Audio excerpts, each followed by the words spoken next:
সুপ্রিয় নবম শ্রেণীর শিক্ষার্থীবৃন্দ, সবাইকে স্বাগতম জানাচ্ছি। তো তোমরা এখন অষ্টম শ্রেণী থেকে সবাই নবম শ্রেণীতে উঠে গেছো, অনেক আনন্দিত। কারণ হচ্ছে তোমরা এখন নিউ কারিকুলামে নতুনভাবে তোমাদের পড়াশোনা শুরু করবে। আসলে আনন্দিত হওয়ার কথা, কারণ হচ্ছে তোমাদের থেকে একটা বিশাল বড় একটা বোঝা এখন তোমাদের থেকে এটা কেড়ে নেওয়া হয়েছে। কারণ আগে হচ্ছে নবম শ্রেণীতে উঠলে শিক্ষার্থীর বিভ্রান্তির মধ্যে পড়ে যেত একটা, যে তারা কোন গ্রুপে যাবে, বিজ্ঞান বিভাগে যাবে নাকি এই বিজনেস স্টাডিজ যাবে নাকি মানবিক বিভাগে যাবে। এ একটা বিভ্রান্তির মধ্যে পড়ে যেত তাদের মধ্যে। একবার অল্প বয়সে মনে করে একটা পেশার কাজ করতো, যেটা আমাদের সময় আমাদের মাঝে একটা কাজ করেছিল।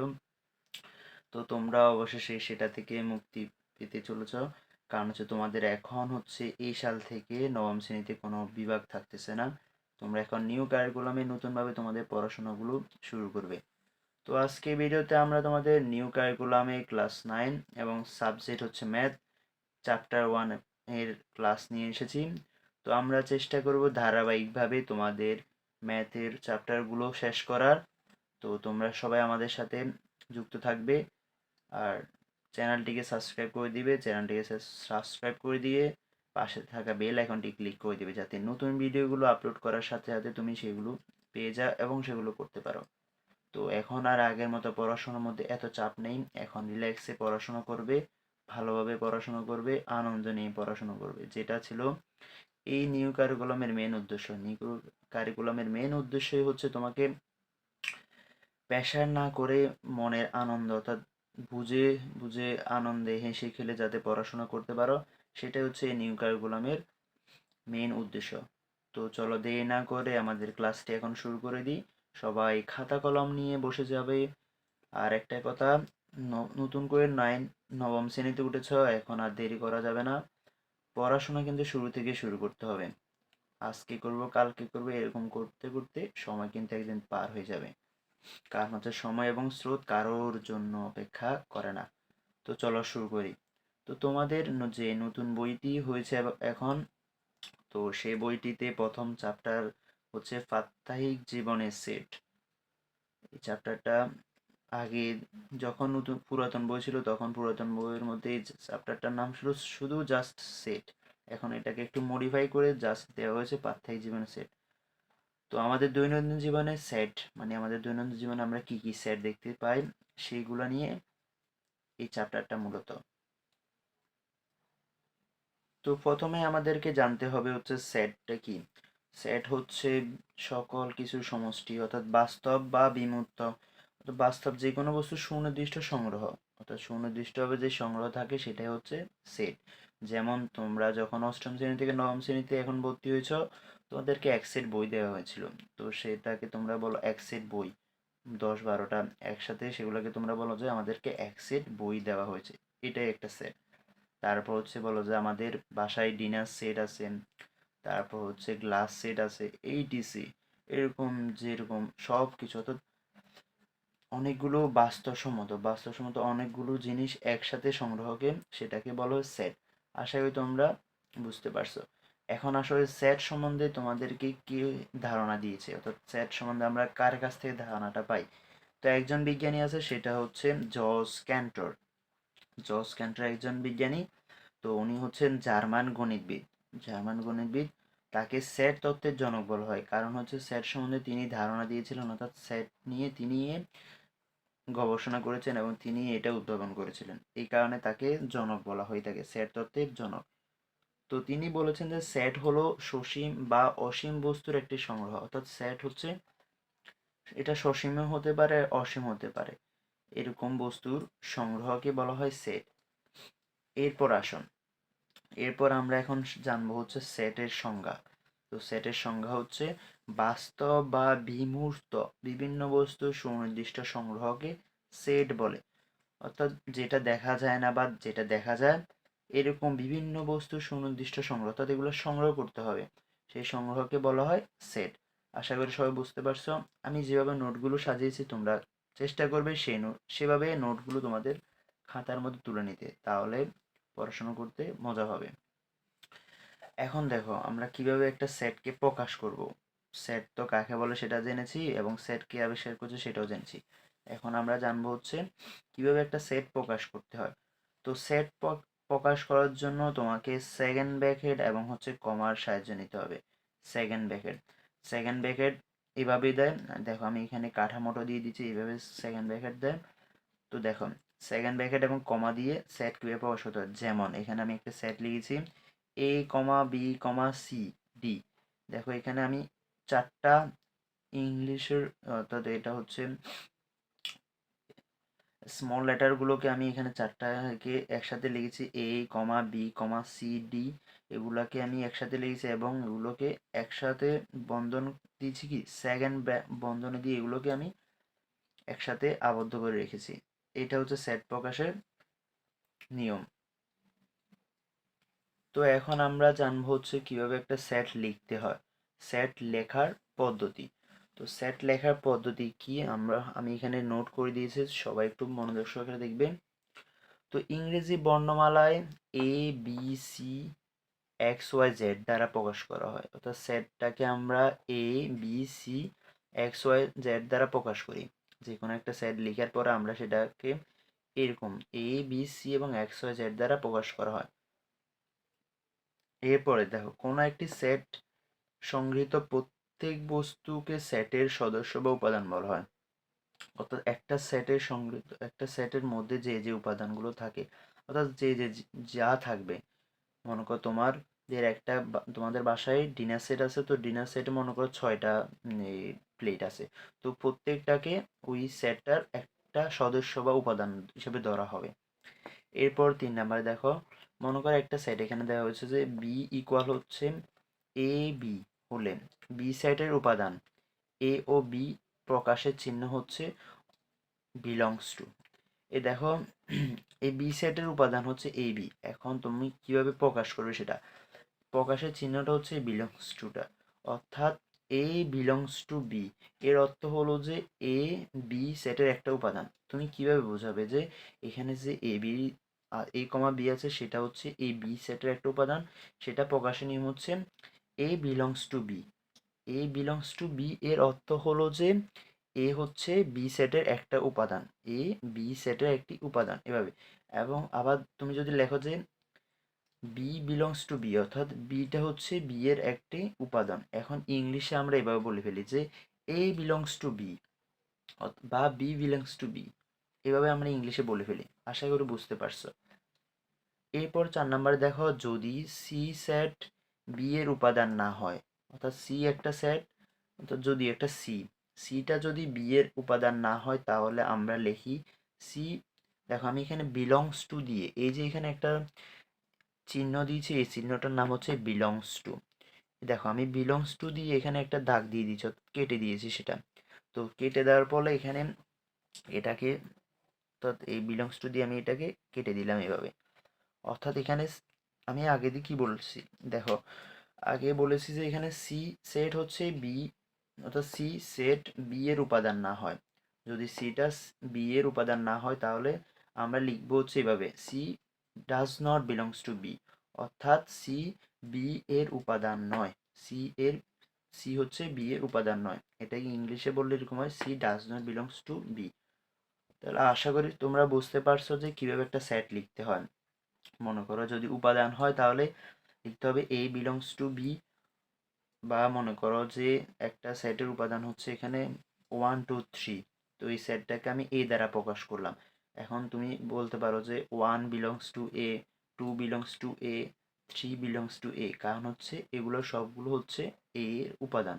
এখন এখানে 4টা নেই, তো তুমি বলতে পারো যে 4 does not belongs to A, কারণ হচ্ছে এর মানে হচ্ছে যে 4টা এ এর মধ্যে নেই, অর্থাৎ এই সেটের মধ্যে 4টা নেই। আশা করি সবাই বুঝতে পারছো। তো এর পরবর্তীতে যে টপিকটা নিয়ে আমরা আলোচনা করব সেটা হচ্ছে সেট প্রকাশের পদ্ধতি, কিভাবে সেট প্রকাশ করা হয় তার পদ্ধতি। এর আগে আমরা জেনেছি কিভাবে সেট লিখতে হয়। তো সেট প্রকাশের জন্য 2টা পদ্ধতি আছে। প্রথম যে পদ্ধতি সেটা হচ্ছে তালিকা পদ্ধতি। তালিকা পদ্ধতি কি সেটা আমরা এখন দেখব। তো তালিকা পদ্ধতি মানে হচ্ছে যে তোমাকে এই পদ্ধতিতে সেটের সকল উপাদানকে কমা দিয়ে পৃথক করে দ্বিতীয় বন্ধনীর মধ্যে লেখা হয়। তালিকা মানে কি, যেমন তোমাকে যদি একটা বলে যে একটা বাজার করতে হবে, তখন তুমি এটা লিস্ট করো না, একটা তালিকা তৈরি করতে বলো না, সেরকম আর কি। এরকম হচ্ছে তালিকা পদ্ধতি। তো এই পদ্ধতিতে একটা সেটের উপাদানকে কিভাবে লিখতে হবে, কমা দিয়ে পৃথক পৃথক করে দ্বিতীয় বন্ধনীর মধ্যে লেখা হয়। যেমন এখানে আমি কিছু উদাহরণ দিয়েছি। যেমন মৌলিক সংখ্যার সেট, তোমাকে বললো যে একটা মৌলিক সংখ্যার সেট লেখো। এখন তুমি কি জানো, মৌলিক সংখ্যা মানে হচ্ছে যেসব সংখ্যাকে এক ছাড়া অন্য কোনো সংখ্যা ছাড়া অন্য কোনো সংখ্যা দিয়ে কি ভাগ যায় না, ওই সংখ্যাগুলো তোমাকে লিখতে হবে। তো মৌলিক সংখ্যার সেট হবে, মনে করো আমি এটাকে পি দ্বারা প্রকাশ করলাম। যেহেতু আমি বলেছি যে সেটকে ক্যাপিটাল হরফে প্রকাশ করতে হবে, ইংরেজি বর্ণমালা ক্যাপিটাল হরফে প্রকাশ করতে হবে। তো এটাকে আমি পি দ্বারা প্রকাশ করলাম। তো এখানে উপাদানগুলো দেখো, দুই, যেহেতু বলছে মৌলিক সংখ্যা, এই কারণে দুই একটা মৌলিক সংখ্যা, তিন একটা মৌলিক সংখ্যা, 5, 7, 11। তো মৌলিক সংখ্যা একটা সেট এখানে লিখলাম, এটা হচ্ছে তালিকা পদ্ধতি। এরপর তোমাকে আরেকটা বললো যে জোড় সংখ্যা সেট। তো জোড় সংখ্যা সেট তুমি নির্ণয় করলাম, -8, -6, -4, -2, 0, 2, 4, 6। এগুলো সবগুলো কিন্তু জোড় সংখ্যা। তো এভাবে যদি বলো যে জোড় সংখ্যার সেট, এটা এটা হচ্ছে তালিকা পদ্ধতিতে প্রকাশের নিম্নরূপ। আশা করি সবাই বুঝতে পেরেছ। এরপর আসো সেট গঠন পদ্ধতি। তো সেট গঠন পদ্ধতিটা হচ্ছে, এই পদ্ধতিতে সেটের সকল উপাদানকে তাদের বৈশিষ্ট্য এবং সত্যের মাধ্যমে প্রকাশ করা হয়। অর্থাৎ একটা সেট, তোমাকে তালিকা পদ্ধতিতে একটা সেট দেওয়া থাকবে, এখানে সেট গঠন পদ্ধতিতে তোমাকে একটা, মনে করে দেওয়া আছে তালিকা পদ্ধতিতে একটা সেট দেওয়া আছে, এখন তুমি ওই তালিকা পদ্ধতিতে সেটটাকে তুমি সেট গঠন পদ্ধতিতে প্রকাশ করবা। অর্থাৎ তাদের বৈশিষ্ট্য অনুসারে, তাদের ওই যে সেটটার মধ্যে কি কি বৈশিষ্ট্য বিদ্যমান, তাদের বৈশিষ্ট্য এবং সত্যের মাধ্যমে তুমি সেটাকে কি করতে হবে, প্রকাশ করতে হবে। যেমন এখানে একটা উদাহরণ দেওয়া আছে, এ ইকুয়াল হচ্ছে 2, 4, 6, 8। দেখো তুমি যখন এই সেটটার দিকে তাকাবে, তখন তুমি একটা জিনিস দেখবে যে এখানে 2, 4, 6, 8, প্রথমত হচ্ছে এরা সবাই হচ্ছে স্বাভাবিক সংখ্যা। স্বাভাবিক সংখ্যা কি আমরা সবাই জানি, 0, 1, 2, 3, 4, 5, 6, 7, 8, 9, 10 ইটিসি হতে পারে। দেখো এখানে স্বাভাবিক সংখ্যার সেট, এগুলো সবগুলো হচ্ছে একটা স্বাভাবিক সংখ্যা, যেমন 2, 4, 6, 8, এখানে কোনো নেগেটিভ ইয়ে নেই, এগুলো সবগুলো হচ্ছে স্বাভাবিক সংখ্যা। প্রথম কথা হচ্ছে এটা। এরপর হচ্ছে তারা কি ধরনের সংখ্যা, তারা হচ্ছে সবাই জোড় সংখ্যা। তারা হচ্ছে সবাই এখানে কি জোড় সংখ্যা, যেমন 2, 4, 6, 8, এগুলো সবগুলো জোড় সংখ্যা। এখন তুমি এই সেটটাকে গঠন পদ্ধতিতে কিভাবে লিখবে, যেহেতু দুইটা শর্ত আমি পেলাম। তো এখানে দেখো প্রথমে হচ্ছে যে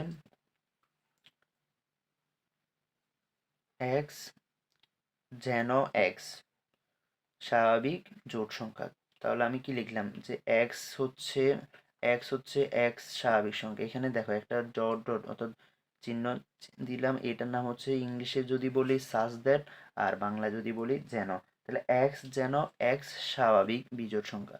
অর্থাৎ আমি এখানে বোঝাতে চেয়েছি এই সেটটা হচ্ছে প্রথমত স্বাভাবিক সংখ্যার একটা, স্বাভাবিক বিজোড় সংখ্যার একটা সেট। এটা দ্বারা আমি এটা বোঝাতে চেয়েছি। দেখো আমি এখানে নিচে লিখে দিয়েছি, এই যে চিহ্নটা, এই চিহ্নটাকে বাংলায় বলে যেন, আর ইংলিশে বললে হচ্ছে সাজ দ্যাট। দেখো যেহেতু এই সেটের উপাদানগুলোকে তাদের বৈশিষ্ট্য এবং সত্যের মাধ্যমে প্রকাশ করো, অর্থাৎ একটা এখানে একটা রুলস খাটে, এই কারণে এই মেথডটাকে রুল মেথড নামে ডাকা হয়ে থাকে। আশা করি সবাইকে এটা বোঝাতে পেরেছি। যখন এটা হচ্ছে বেসিক আলোচনা, তো আমরা যখন অনুশীলনী ম্যাথগুলো ভালোভাবে করব, তখন আমরা হচ্ছে তালিকা পদ্ধতি এবং সেট গঠন পদ্ধতি এগুলো আরও ভালোভাবে ক্লিয়ার হবো। তো আচ্ছা, আমি এখানে তোমাদেরকে ক্লিয়ার করার জন্য আমি আরেক নিচে একটা উদাহরণ নিয়েছি।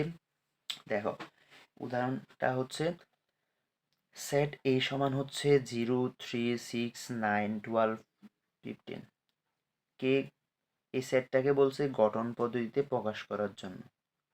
দেখো এই সেটটার দিকে যদি তুমি একটু খেয়াল করো, প্রথমত এই সেটগুলো সব, সেটের প্রত্যেকটি উপাদান হচ্ছে তোমার পূর্ণ সংখ্যা। তো পূর্ণ সংখ্যা মানে হচ্ছে যাদের মধ্যে কোনো নেগেটিভ বা ভগ্নাংশ বা মূলদ অমূলদ এগুলো কোনো কিছু নেই, এগুলো সবগুলো হচ্ছে পূর্ণ সংখ্যা। প্রথম কথা হচ্ছে এটা।